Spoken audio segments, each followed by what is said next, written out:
மக்கள் பார்த்துக்கிட்டு இருப்பாங்க. கண்டிப்பா இது வந்து நீங்க இந்த மக்களுக்காக சொல்லுங்க. வீடுக்காகவும் மக்களுக்காக சொல்லலாம். இங்கே ஒரு மனசாட்சி ஒன்று இருக்குல்ல, அதுக்காக நான் சொல்லணும். ஏன்னா எனக்கு உதவி தேவையான டைமில் யாருமே உதவி முன் வரல.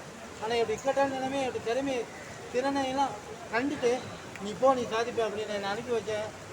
அவரை மறந்துட்டு அவரை மீறிட்டு இன்னொரு ரெக்கார்ட் செய்கிறது சரியில்லை. ஏதோ அவருக்கு கைமாற ஒரு விஷயமா நான் நினைக்கிறேன். உலக சாதனை புத்தகத்தில் திருவள்ளம் மார்க்கெட்டில் லோகோவை பதிச்சுட்டு அவருக்கு நான் ஒரு கைமாற நினைக்கிறேன். தேங்க்யூ.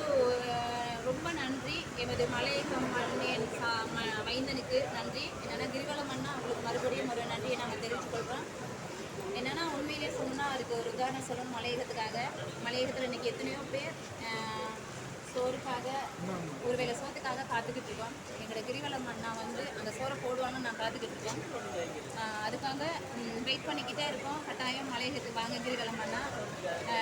ஒட்டுமொத்த மலையகம் நீங்கள் போடுற அந்த ஒரு வேளை சோற்றுக்காக நிறைய பேர் வந்து இன்றைக்கி ரொம்ப கஷ்டப்பட்டுக்கிட்டு இருக்காங்க. அதை மலையகத்துக்கும் நீங்கள் கொடுப்பீங்கன்றது தான் எங்களோட. அதே மாதிரி எதிர்கால சந்தைகளுக்கும் உங்களுடைய பங்களிப்பு முழுமையாக கிடைக்கும் அப்படின்னு நாங்கள் முழுசாக நம்புகிறோம். அதுக்கு உதாரணமாக நீங்கள் ஆதித்ய சரணையும் துரைசாமி விஜய் அவர்களையும் அனுப்பியிருக்கீங்க. ரொம்ப சந்தோஷமாக இருக்குது. இதுக்கு எல்லாமே மறுபடியும் நான் நன்றி தெரிவிச்சுக்கிறேன்.